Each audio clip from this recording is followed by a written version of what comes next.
할렐루야. 오늘 성가대의 귀한 찬송 감사를 드립니다. 오늘 우리 찬양대가 불렀던 이 곡이 찬송가 412장의 내용을 편곡한 곡이죠. 오늘 우리 경배 찬송이 412장이라서 이렇게 겹쳐서 뭐 두 번 불러도 더 은혜가 되겠지만 찬양대를 통해서 은혜 받으시라고 급하게 310장으로 이렇게 오늘 바꿔서 불렀습니다. 양해해 주시기 바라고요. 또 연일 계속되는 무더위 속에서도 오늘도 하나님을 예배하고자 이 자리에 함께 하신 우리 성도님들 위해 하늘의 은혜와 평강 그리고 예비하신 귀한 은총이 함께 하시길 주님의 이름으로 간절히 축원드리겠습니다. 여러분, 우리가 예수를 믿은 지 꽤 이제 연륜이 지났는데 우리가 그거를 좀 한번 생각해 봤으면 좋겠어요. 내가 예수를 믿는 사람이다. 이걸 뭐로 나타낼 수가 있을까요? 예수를 믿는다. 그저 입으로? 그러면 사람들 다 떨어지죠. 우리 예수님께서 그 나무는 뭐를 봐서 안다고 그랬어요? 열매를 봐서 안다. 그렇죠? 그렇다고 한다면 우리 예수 믿는 사람, 정말 그 예수를 믿는 그 사람의 표지가 뭐냐? 열매인데요. 그렇죠? 그런데 가장 그 열매들 가운데 중요한 열매는 뭘까요? 예수 믿는 사람으로서의 내가 열매 맺는 삶을 살아야 되겠는데 그 열매 가운데 가장 중요한 열매는 사랑이에요. 그리고 기쁨이에요. 그래서 내가 정말 진짜 크리스찬인가? 나는 좀 그렇게 진짜 크리스찬인가 아닌가? 이런 의문이 내 스스로에게 들 때에 나에게 던져봐야 될 질문이 있는데 그게 뭐냐면 나는 정말 기쁨이 있는 사람인가? 기쁨을 갖고 살아가고 있는가? 우리가 그것을 보면은 알 수가 있다는 거죠. 여러분, 전도할 때 가장 힘든 대상이 누구예요? 오늘 시작부터 자꾸 여쭤봐서 죄송해요. 전도할 때 가장 힘든 대상이 누구예요? 전도를 아예 안 하셔서 그냥 대답을 못 하시나요? 괜찮아요. 그렇죠. 죄송해요. 우리 장로님 내 가족이에요 라고 얘기를 했는데 제가 또 이런 얘기를 해서 정말 죄송한데 여러분, 정말 전도하기 힘든 그 대상이 가족이에요. 그리고 친구예요. 왜? 나를 너무나 잘 알고 있기 때문에. 그렇죠? 내 친구, 내 가족만큼 나를 잘 아는 사람이 누가 있어요? 그런데 그 나를 잘 아는 대상이 전도하기가 가장 쉬운 사람이 돼야 되는데 어려운 대상이 돼버렸어요. 왜요? 내가 좋은 걸 못 보여준 거예요. 내가 예수 믿음으로써 정말 그 기쁨이 뭔가를 보여줄 수 있어야 되고 예수를 믿음으로써 참된 사랑이라는 것이 뭔가를 보여줬어야만 되는데 안타깝게도 너무 친하기 때문에 너무 가깝기 때문에 그것을 등한시하며 살아올 때가 많았다는 거예요. 그러다 보니까 어느 날 전도를 해야 되겠는데 전도하기가 힘들어져요. 여러분, 오늘 우리가 빌립보서의 말씀을 함께 읽었는데 빌립보서는 다른 말로 기쁨의 서신이다. 그렇게 표현되는 사도 바울의 편지예요. 기쁨이라고 하는 표현이 18번이 기록되어져 있는데 저는 바라기는 우리 사랑하는 믿음의 권속들 모두가 이 빌립보서 길지 않은 성경이에요. 짧은 성경이에요. 그저 앉아 있으면 잠깐이면 다 볼 수 있는 그러한 성경인데, 여러분들이 이 한 주간 몇 번이고 이 말씀을 읽고 묵상하시면서 여러분이 예수 믿고 받는 복 중에 가장 큰 복이 되는 기쁨을 회복하는 은혜를 누리시기를 간절히 바랍니다. 여러분, 이 편지 잘 아는 대로 사도 바울이 로마의 감옥에서 쓴 편지예요. 저는 15년 전인 2008년도에 사도 바울의 순교 자리에 세워진 그 새 분수 성당이라는 곳을 가본 기회가 있었습니다. 사도 바울이 순교했다고 하는 그 순교지, 폰테네 성당이라고 하는데, 거기서 저는 얼마나 마음 깊은 울림을 경험했는지 몰라요. 이 바울 기념교회, 폰테네 교회 전경과 또 이제 그 안에 들어가면 그림들이 있었는데, 그 안에 그려진 그림들, 붙여져 있는 그림들이 얼마나 참혹했는지 몰라요. 바울 사도의 머리를 도끼로 내려치는 그러한 그림, 사도 바울의 머리가 떨어져 나가며 3번 튕겨 나가는 그러한 그림, 한마디로 굉장히 잔인했어요. 그런데 그 바울의 잘려진 머리가 뒹굴며 튈 때마다 물줄기가 분수처럼 솟아나왔다고 해서 새 분수 성당이다, 새 분수 교회다, 이렇게 이름을 짓게 됐지요.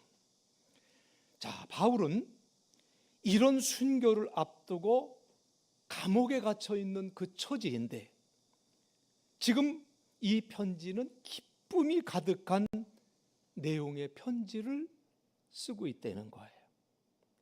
어떻게 바울이 이 곧 순교를 앞두고 있는 이 감옥 안에서 이렇게 기뻐할 수 있었을까? 비록 처형의 날을 기다리고 있었지만 예수님께서 항상 나와 함께 계심을 믿고 있었기 때문에, 그렇기 때문에 바울은 그 감사, 기쁨을 잃지 않았으리라고 믿습니다. 오늘 빌립보서 1장 1절에서 그리스도 예수의 종 바울과 디모데는 그리스도 예수 안에서 빌립보에 사는 모든 성도와 또한 감독들과 집사들에게 편지하노니 라고 이렇게 말씀하고 있어요. 자, 바울은 자신이 감옥에 갇혀 있는 것이 아니라 예수님 안에 있다고 생각을 하고 있는 거예요. 이것이 사도 바울에게 있었던 기쁨의 비밀이었다는 것을 여러분 꼭 붙드시기 바랍니다. 사도 바울은 예수님 안에 있기만 한다면 부러울 것도 불평할 것도 두려울 것도 없었던 사람이었다는 거지요. 그래서 빌립보서 3장 7절로 9절의 말씀에 보면, 그러나 무엇이든지 내게 유익하던 것을 내가 그리스도를 위하여 다 해로 여길 뿐더러 또한 모든 것을 해로 여김은 내 주 그리스도 예수를 아는 지식이 가장 고상하기 때문이라. 내가 그를 위하여 모든 것을 잊어버리고 배설물로 여김은 그리스도를 얻고 그 안에서 발견되려 함이니 라고 이렇게 말씀을 하고 있어요. 여러분, 우리도 마찬가지예요. 예수님은 우리와 함께 하시죠. 우리가 그 예수님을 바라보고 예수님 안에 거하기만 한다면 우리도 늘 기뻐하는 삶을 살게 될 줄로 믿습니다. 오늘 바울이 본문 6절에서 참 굉장한 고백을 하는데, 6절에서 이렇게 바울이 고백을 해요.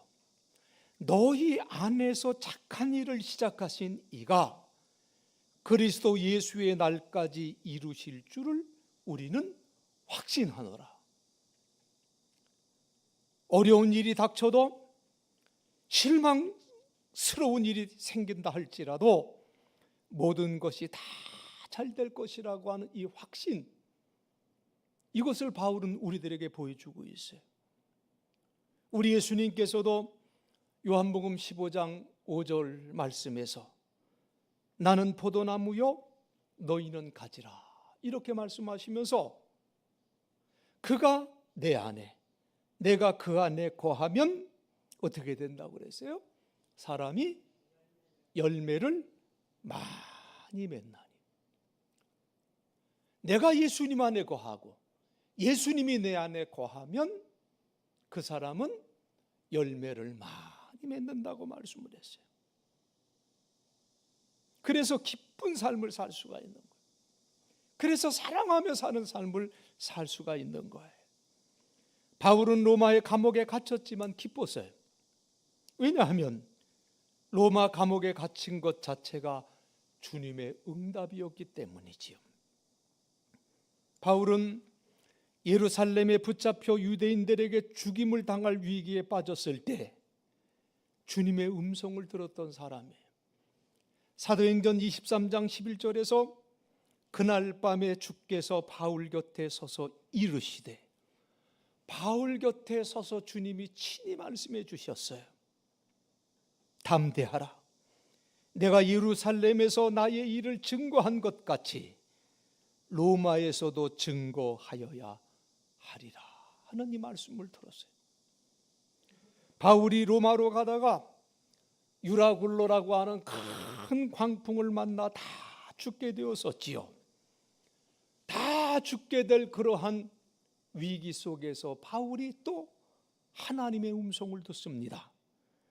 사도행전 27장 23절로 24절에 보니까 내가 속한 바 곧 내가 섬기는 하나님의 사자가 어젯밤에 내 곁에 서서 말하되, 바울아 두려워하지 말라.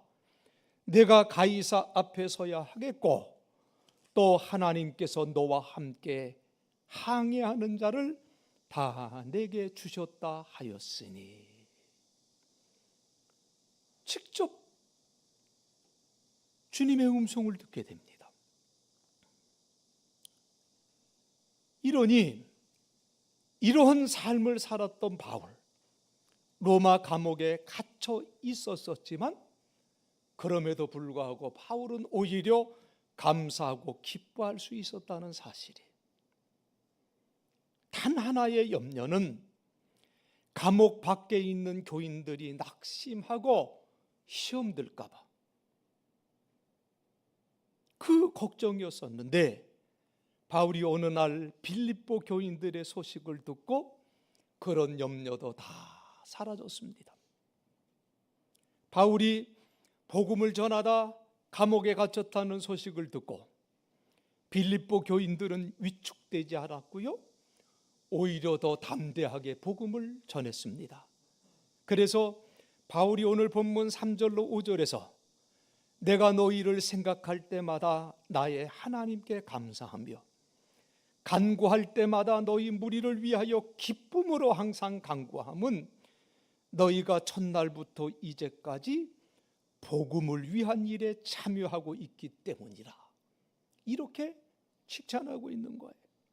그리고 7절 중반절에 보면 나의 매임과 복음을 변명함과 확정함에 너희가 다 나와 함께 은혜에 참여한 자가 됨이라. 이렇게 증거하고 있는 모습을 우리가 듣게 됩니다. 여러분, 한 사람이 어떤 사람인가, 그것을 가장 잘 알 수 있는 것은요, 그 사람이 어려움에 처했을 때, 힘든 일에 처했을 때 그 사람의 본연의 모습을 가장 잘 알 수가 있어요. 여러분, 믿음이라고 하는 것도 똑같습니다.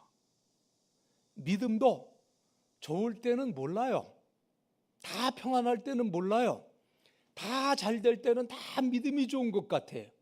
그런데 어려움이 처하게 될 때에 그 사람의 믿음이 어떤 믿음인가가 나타나게 된다는 거예요.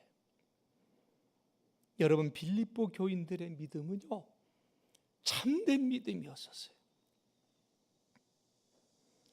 이렇게 참된 믿음을 도대체 그 힘든 시기에 예수를 믿으면 너무나도 많은 핍박과 박해와 불이익을 당하는 그러한 상황 속에서, 그리고 자신들에게 복음을 전해줬던 사도 바울이 더 잘 됐으면 좋겠는데 잘 된 것이 아니라 로마의 감옥에 갇혀 있는 절망적이고 낙심되고 한숨이 나오는 그 상황 속에서도 빌립보 교인들이 어떻게 참된 믿음, 담대한 믿음을 소유할 수가 있었을까?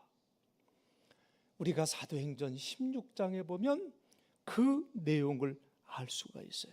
이유를 알 수가 있는데, 사도행전 16장에 보면 빌립보 교회가 어떻게 세워졌는가에 대한 내력이 증거되어져 있습니다.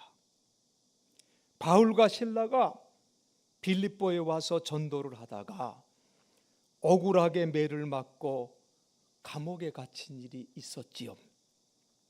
그런 중에 바울과 실라가 밤중에 하나님을 찬미하고 기도하였는데, 그때 지진이 일어나며 옥문이 열리는 기적이 일어났잖아요.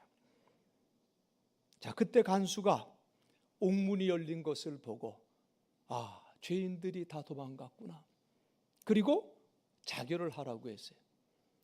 그 죄인들이 도망을 가면 이 간수는 그 죄인이 겪어야 할 그 죄를 그대로 자기가 그대로 당해야 되니까 차라리 그것보다는 죽는 게 낫겠다 하고 자결을 하려고 했는데, 도망가지 않았던 바울의 만류로 그 간수가 목숨을 건지고, 그리고 바울로부터 복음을 듣고 회심하여 온 집안이 세례를 받아 빌립보 교회가 세워지게 되지요. 그러니 빌립보 교인들에게 사도 바울이 감옥에 갇혔다는 소식을 들었을 때 분명 순간인간적으로 걱정도 했겠지만, 빌립보 교회가 어떻게 생겼습니까? 감옥에서 놀라운 역사를 하나님이 보여주심으로 세워진 교회가 빌립보 교회인데, 로마에서도 놀라운 일이 벌어지겠구나. 이것이 빌립보 교회 교인들의 마음이 아니었을까? 빌립보에서 함께 하신 예수님께서 로마에서도 사도 바울과 함께 하실 것을 그들은 분명히 믿었을 것이라고 저는 확신합니다. 여러분, 믿음이라는 것은요, 뭐냐? 믿음이라는 것은 예수님을 바라볼 때 생기는 것이 믿음이에요. 그러므로 여러분, 우리는 삶 속에서 부딪히는 여러 가지 어려운 일들 많지요. 견디기 힘든 일들이 얼마나 많습니까? 남들이 알지 못하는 그 속상함이 나를 그냥 꽉 눌러서 옴짝달싹 못하게 할 때도 우리는 참으로 많이 있어요. 힘듭니다. 속상해요. 이 아픈 마음을 누가 알아줄 수도 없어요. 그런데 여러분, 힘들고 어려울수록 한탄하지 마시고 힘들고 어려울수록 주님을 바라봐야 된다는 거죠. 그럴 때 반드시 확신이 생기고 반드시 주님 바라보는 그 눈길에 하나님께서 기쁨을 허락해 주실 줄로 믿습니다. 그래서 히브리서 12장 2절 상반절에서 히브리서 기자는 우리에게 뭐라고 권면합니까? 믿음의 주요 또 온전하게 하시는 이인 예수를 바라보자. 누누이 말씀드리지만 영어 성경하고 원문에는 고정으로 나와요. 우리의 눈을 예수님께 고정하자, 이렇게 말씀하고 있어요. 사랑하는 성도 여러분, 우리가 예수님 안에 있으면 진정한 기쁨을 경험하게 되고 진정한 사랑을 경험하게 됩니다. 여러분, 이것보다 더 귀한 일이 어디 있습니까? 오늘 여러분, 이 빌립보서의 이 본문의 말씀은요, 어떻게 보면 사도 바울이 빌립보 성도들을 생각할 때보다 너무 사랑스러워서 어떻게 보면 사랑의 고백을 한 것과도 같은 그러한 말씀이에요. 여러분, 3절로 7절의 말씀을 다시 한번 천천히 읽어보세요. 내가 너희를 생각할 때마다 나의 하나님께 감사하며 간구할 때마다 너희 무리를 위하여 기쁨으로 항상 감사함은 너희가 첫날부터 이제까지 복음을 위한 일에 참여하고 있기 때문이라. 이렇게 감사하면서 사랑의 고백을 하고 있어요. 그러면서 바울이 놀라운 고백을 하는 것이 뭐냐면 8절의 말씀이에요. 내가 예수 그리스도의 심장으로 너희 무리를 얼마나 사모하는지 하나님이 내 증인이시니라. 이렇게 말씀하고 있습니다. 자, 여기서 바울이 어떻게 빌립보 교인들을 사랑한다고 고백을 했는가 하면 예수님의 심장으로 사랑한다. 단순히 사랑의 감정을 강조하는 낭만적 표현이 아니에요. 정말 이 말 그대로 빌립보 교인들을 향한 사랑이 사도 바울 자신의 사랑, 바울이라고 하는 한 인간의 사랑이 아니라 예수님의 사랑이라고 하는 것을 고백하는 말씀이에요.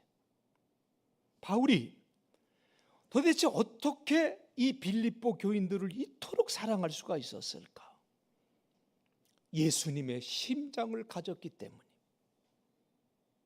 예수님의 심장을 가지면 사랑하지 못할 사람이 어디 있겠습니까? 그런데 우리가 알아야 될 것이 있는데요, 이것은 사도 바울만의 이야기가 아니라는 거예요. 이것은 모든 그리스도인들에게 이루어진 복음이라고 하는 것을 여러분 믿으시기를 간절히 바랍니다. 우리 모두는 다 예수님의 심장을 가진 자들이, 예수님께서 허락해 주셨어요. 갈라디아서 2장 20절 상반절에 내가 그리스도와 함께 십자가에 못 박혔나니 그런즉 뭐라고 그랬습니까? 이제는 내가 사는 것이 아니요 내 안에 그리스도께서 사시는 것이라. 내 안에 그리스도께서 사시는 것이라. 그리스도의 심장으로 우리가 살아가고 있는 존재들이라는 거예요. 때문에 여러분, 사랑이라고 하는 것, 기쁨이라고 하는 것, 여러분, 이거 성격 문제가 아니에요. 사람 문제가 아니에요. 환경이 문제가 아니에요. 예수님을 바로 믿느냐, 예수님을 내가 바로 영접했느냐 아니했느냐의 차이라고 합니다. 이 차이에 내가 죽고 예수로 살아 예수님의 심장을 가지면 이해하지 못할 것이 없어요. 사랑하지 않을 것이 없어요. 여러분, 빌립보 교인들도 사도 바울을 뜨겁게 사랑했죠. 사도 바울이 데살로니가 지역에 갔을 때 빌립보 교인들은 선물을 보냈고, 고린도 지역으로 갔을 때에도 선교 헌금을 보내줬어요. 바울은 스스로 일하면서 복음 전하는 것을 자랑으로 여겼지만 빌립보 교인들은 도와주는 것을 기뻐하고 힘써했다는 거지. 그가 로마 감옥에 갇혔을 때 빌립보 교인들은 에바브로 디도를 보내서 바울을 시중들게 했다는 거예요. 그러면 도대체 빌립보 교인들은 사도 바울의 어디가 그렇게 사랑스러웠길래 이렇게 돕고 함께하고 기도했을까? 교회를 개척해 주어서 그랬을까요? 아니면 사도 바울의 인물이 출중해서 그랬을까요? 아니면 사도 바울의 학문이 출중해서 고향이 같아서요? 아니죠.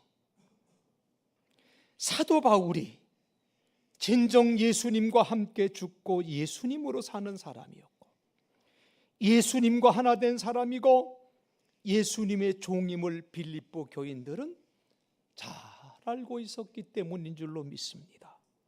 여러분, 예수님을 사랑하는 사람은요, 예수님을 사랑하는 그 사람을 보면 참 사랑스러울 수밖에 없어요.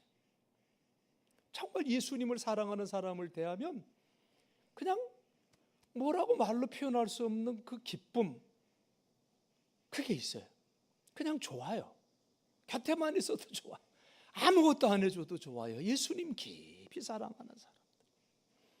우리가 구약 성경에 보면 많은 인물들이 나오는데 좀 특별한 그 관계가 나오죠. 다윗과 사울의 아들 요나단, 이 두 사람의 관계를 우리는 잘 알고 있습니다. 이 두 사람은 서로 사랑하기 힘든 사이에, 절대로 친해져서는 안 될 사이에, 그런데 그들의 우정은 성경에 얼마나 아름답게 증거되어져 있는지 몰라요. 왕권을 생각하면요, 누가 왕이 될 것인가를 생각하면 둘은 절대로 가까워질 수 없죠. 둘 중에 하나는 죽어야 돼. 그런데 서로에게 생명을 줄 정도로 사랑할 수 있는 우정이 어떻게 생겨날 수 있었을까? 어려서 같이 자란 것도 아니, 우리나라에서 잘 통하는 동문도 아니, 또 군생활도 함께한 것도 아니죠. 저는 그렇게 믿습니다.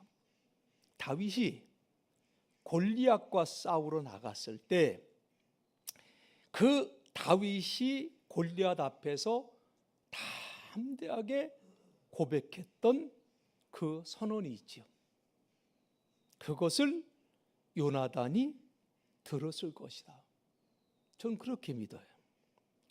사무엘상 17장 47절에서 바울이 그렇게 고백을 하는데, 선포를 하는데, 또 여호와의 구원하심이 칼과 창에 있지 아니함을 이 무리에게 알게 하리라.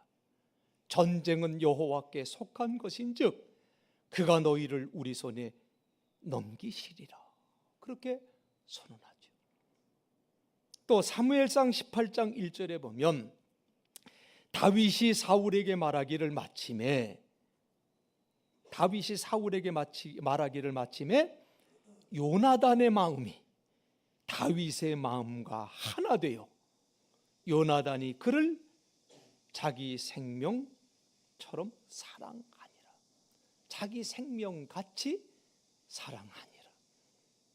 지금 다윗이 사울에게 그 신앙의 고백대로 말을 마쳤어요. 이 신앙의 고백을 들은 요나단이 다윗을 자기 생명같이 사랑하게 되었다. 이렇게 말씀합니다. 그러니까 다윗과 요나단의 우정은 진실하게 하나님을 믿고 사랑하는 믿음에 서로 반했다는 거예요. 거기서 통했다는 거예요. 여러분, 이같이 우리 사랑하는 믿음의 권속들은 다윗과 요나단처럼 하나님으로 인하여 서로를 진실하게 사랑하고 하나 되는 삶을 살고자 노력해야 될 줄로 믿습니다. 어떤 분은 그런 얘기를 했어요.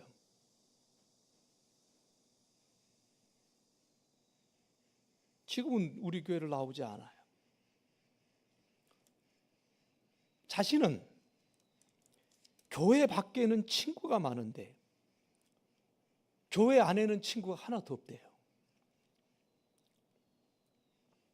왜 이런 말을 하게 됐을까요? 분명 교회 안에서 같이 활동했던 이들이 함께 있고 함께 수련회도 하고 또는 여러 가지 활동도 같이 했는데 정말 마음을 다 열어놓고 함께할 친구가 없다고 얘기하는 그 이유가 뭘까요?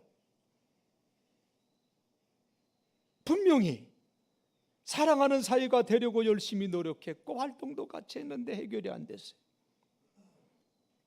여러분, 지금도 교인들끼리 사랑하고 친해지는 길이 거의 인생 뭐냐? 늙기 전에 좀 좋은 거 구경하고 좋은 거 먹고 편한 마음으로 사는 게 최고고 같이 여행도 하고 뭐 이런 게 즐거운 거지. 그렇게 오랜 세월을 보내왔어요. 이런 역사들 속에서, 이런 오랜 세월들 속에서 분명 우리가 서로 가까워지기도 했고 친해지기도 했어요. 그런데요, 여러분, 우리가 꼭 알아야 할 것은 이러한 것들이 분명 서로를 친하게 하는데 도움은 되지만 정답은 아니라는 거예요. 정답은 아니에요.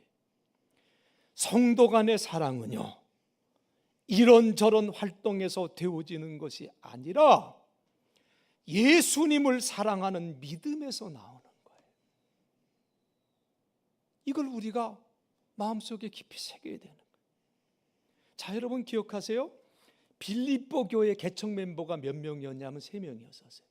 셋이었어요. 빌립보 교회가 어떻게 개척이 됐는가?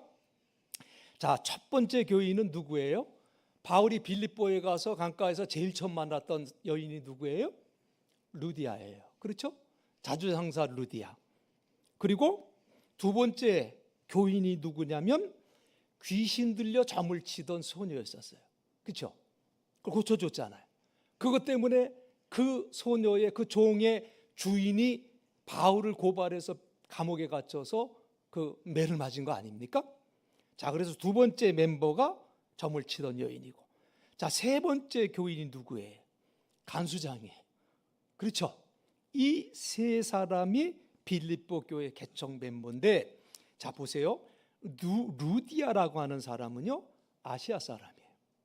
루디아는 점하는 여종은 헬라인이었고요. 그리고 간수장은 로마 사람이었어요. 다 틀렸어요. 자, 그리고 루디아는 부유한 상인이었고 소녀는 종의 신분을 갖고 있고요. 그리고 간수장은 로마의 관리였었어요. 자, 그 시대 상황 속에서 이 세 사람이, 이 부류는 결코 하나 될 수 없는 신분의 소유자들이었었어요. 상종도 하지 않았을 사람들이었었어요. 그런데 그들이 한 교인이 된 것은 무엇 때문입니까? 그들이 어떻게 빌립보 교회 안에서 하나의 교인으로서 그들이 함께 할 수 있었느냐? 그들 모두가 다 예수와 함께 죽었고 예수님으로 사는 자로 변화됐기 때문에 가능했다고 하는 사실이, 이게 교회의 모습이에요. 이게 진정한 교회의 모습이에요. 그래서 갈라디아서 3장 28절에서 너희는 유대인이나 헬라인이나 종이나 자유인이나 남자나 여자나 다 그리스도 예수 안에서 하나이니라라고 선포한 이유다, 그 말씀이에요. 사랑하는 성도 여러분, 여러분은 우리 용산교회 교인으로서 무엇이 우리를 하나 되게 한다고 여러분은 믿고 계십니까? 무엇이 여러분들을 하나 되게 만든다고 생각하십니까? 교회 건물입니까? 교회 역사입니까? 목사의 설교입니까? 아니면 교인들이 친절해서입니까? 아니면 여러분들이 오랜 세월 동안 함께 했던 그 친분 때문입니까? 도대체 무엇이 우리를 하나 되게 하고 도대체 무엇이 우리를 사랑하게 하느냐? 십자가에서 우리 죄를 사하시기 위하여 죽으시고 지금 우리 안에 오셔서 우리와 한 몸이 되어주시는 예수님, 그분에 대한 믿음과 사랑 때문에 우리는 하나가 되어야 될 줄로 믿습니다.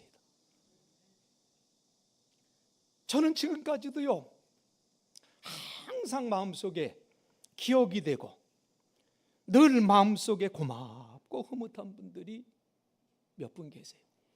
지금 고인이신 분도 계시고요.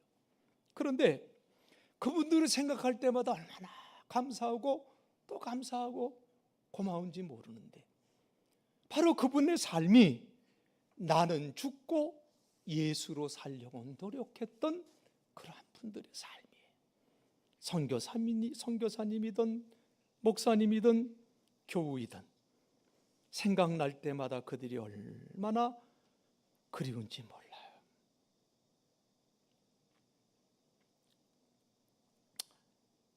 사랑하는 성도 여러분, 예수 믿는 것은 큰 복이에요. 여러분, 예수 믿고 여러분 기쁘게 사십니까? 여러분, 예수 믿고 다 사랑하며 살려고 노력하십니까? 예수님을 더욱더 바라보시길 주의 이름으로 축복합니다. 예수님만 바라보시길 바랍니다. 사도 바울은 빌립보 교인들이 예수님으로 말미암아 열매 맺는 성도가 되기를 기도했어요. 그 기도가 오늘 본문 9절로 11절이죠. 자, 결론적으로 이 말씀을 함께 읽으면서 오늘 말씀을 마치려고 합니다. 함께 봉독합니다. 내가 기도하노라. 너희 사랑을 지식과 모든 총명으로 점점 더 풍성하게 하사 너희로 지극히 선한 것을 분별하여 또 진실하여 허물 없이 그리스도의 날까지 이르고 예수 그리스도로 말미암아 의의 열매가 가득하여 하나님의 영광과 찬송이 되기를 원하노라. 아멘. 바울의 기도가 여러분의 기도가 되길 바라고 이 기도의 응답이 여러분의 삶에 온전히 임하여 주시길 주님의 이름으로 축원합니다. 기도하시겠습니다. 사랑의 하나님, 하나님의 은혜를 감사합니다. 오늘 우리가 이 땅에 살아가면서 많은 일들을 겪으며 살아갑니다. 힘든 일도 있고 기쁜 일도 있고 또 좋은 일이 있기도 하고 눈물이 나는 그러한 어려운 일을 접할 때도 있습니다. 주님, 우리가 많은 일을 경험하며 살아가는 이 세상 속에서 주님께서 나에게 예수님을 믿는 믿음 허락해 주셨사오니 주여 오직 예수 그리스도를 바라보고자 하는 이 믿음, 정말 예수 그리스도를 바라보기를 힘쓰므로 예수 그리스도로 말미암아 열매 맺는 삶을 살게 도와주옵시고